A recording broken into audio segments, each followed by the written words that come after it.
Assalamualaikum warahmatullahi wabarakatuh. Semuanya, terpaksa banget hari ini aku live karena pengen menjelaskan sesuatu hal biar lurus, biar tidak ada terjadinya simpang siur.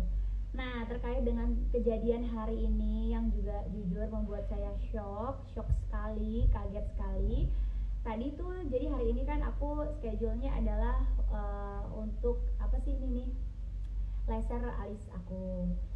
Pada saat di jalan pulang, harusnya aku janjian dengan Kak Fitri, tiba-tiba adik aku telepon gitu. Pada saat adik sepupu aku telepon, si Putri ini telepon aku, kata Putri, "Kak, tolong nih, anak aku lagi nangis-nangis, anak bayi dia lagi nangis-nangis." Terus dia bilang, "Ini ada orang ngaku polisi," katanya gitu. Terus aku bilang, "Ada apa?"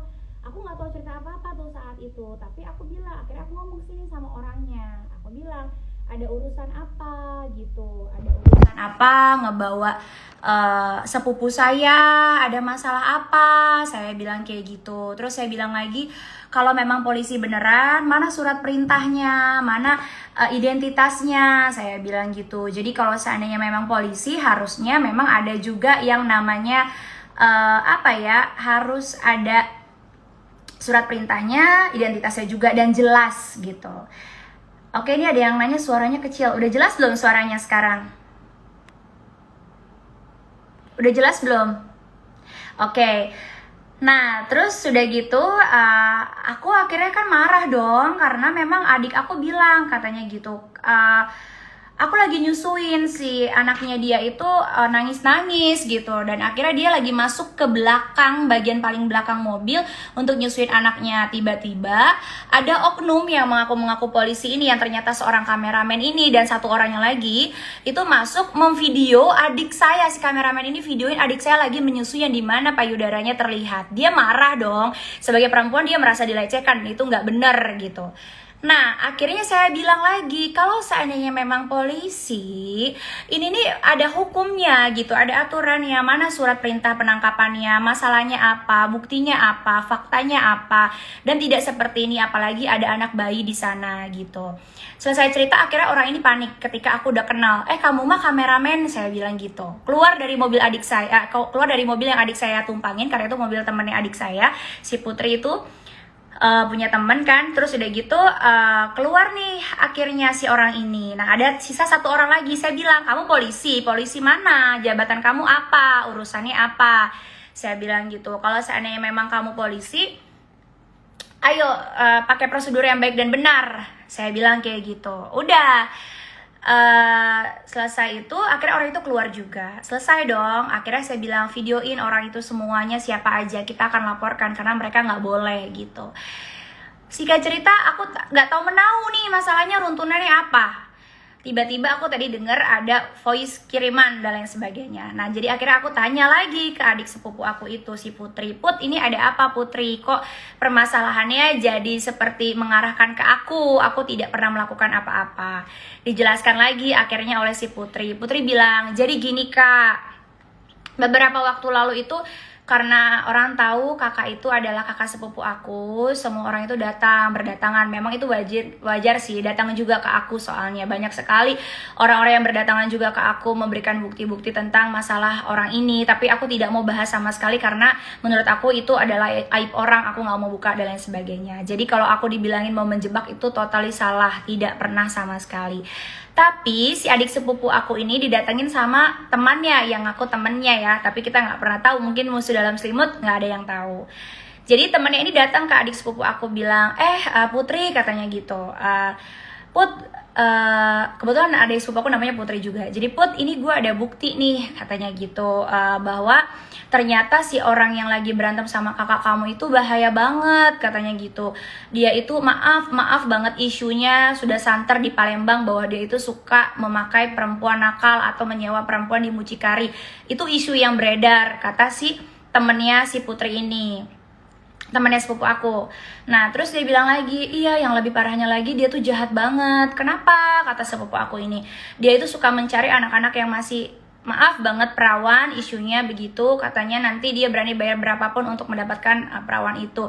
Shock dong sepupu aku, masa sih, ada buktinya nggak? Nah, tiba-tiba diajaklah sama oknum ini yang mau menjebak si Putri, sebenarnya sepupu aku yang dijebak gitu. Jadi dijebak, dia bilang gimana nih, gue mau kasih tahu nih mucikarinya. Akhirnya si sepupu aku ini kan terpancing gitu ya, kalau emang ada bukti dan faktanya nggak apa-apa. Terus temennya ini emang dari sebelum-sebelumnya udah nanyain dapat apa gitu. Dan kalian bisa dengar sendiri dari rekamannya bahwa semua pertanyaan temannya itu memancing, dan yang menyebut nama aku itu adalah orang yang menjebak sepupu aku, bukan sepupu aku. Jadi sepupu aku tidak menyebutkan nama aku sama sekali gitu. Di sini justru menurut aku adik aku korban dijebak gitu ya kan. Padahal informasinya. Tapi di luar itu semua, kalau kita mau bicara fair, kalau kita mau bicara sesuai fakta, menurut aku ya, pertama, kalau memang isu itu tidak benar, kenapa harus panik dan kirim kameramen serta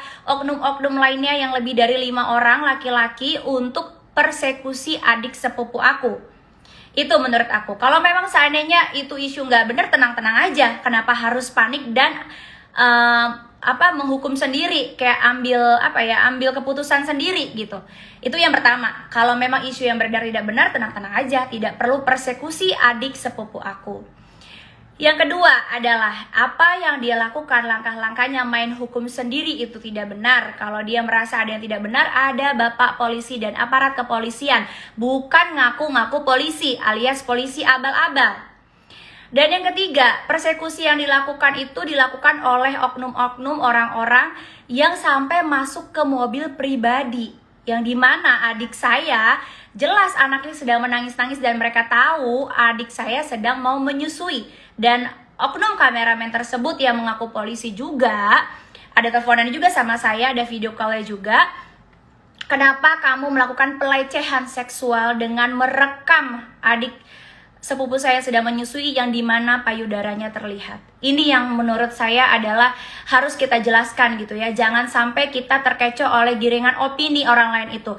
Maaf ya, untuk siapapun orangnya yang merasa katanya saya mau menjebak orang, demi Allah tidak ada saya mau menjebak siapapun di sini. Kalau saya mau membongkar, banyak sekali orang-orang yang berdatangan ke saya dengan bukti-bukti yang bisa saya sebarkan.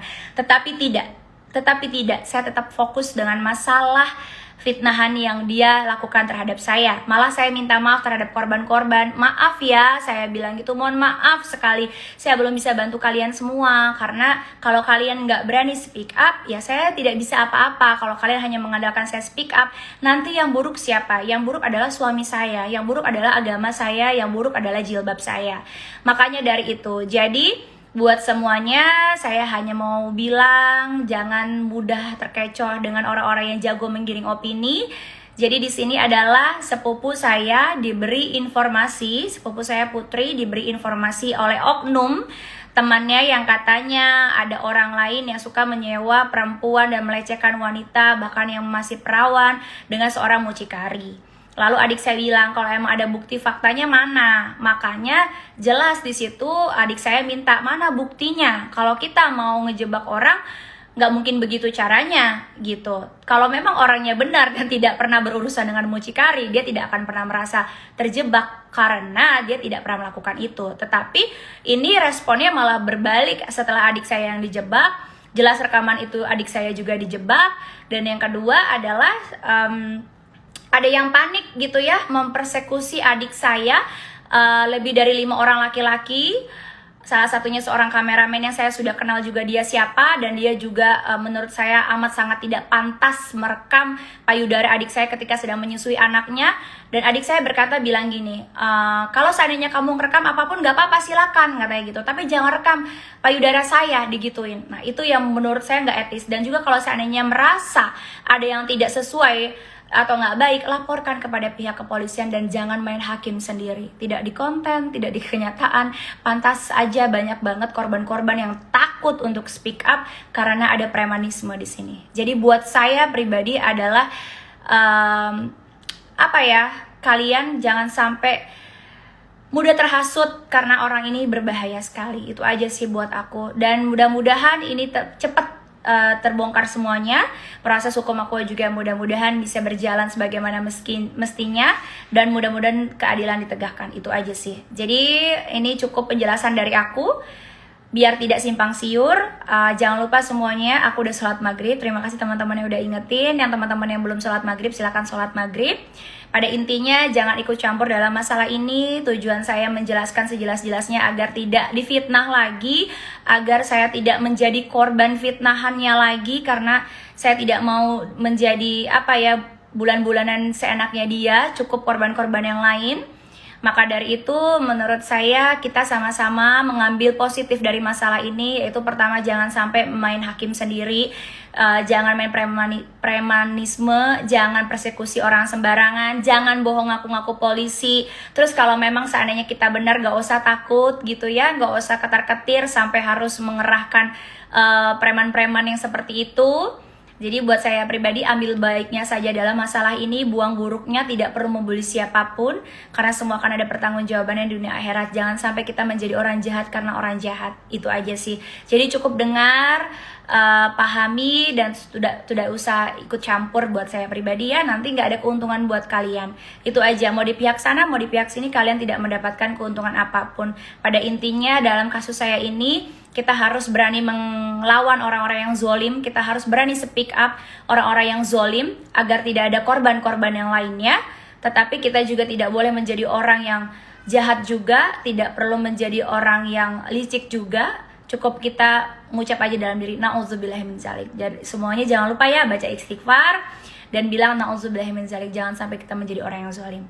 Terima kasih semuanya. Wassalamualaikum warahmatullahi wabarakatuh.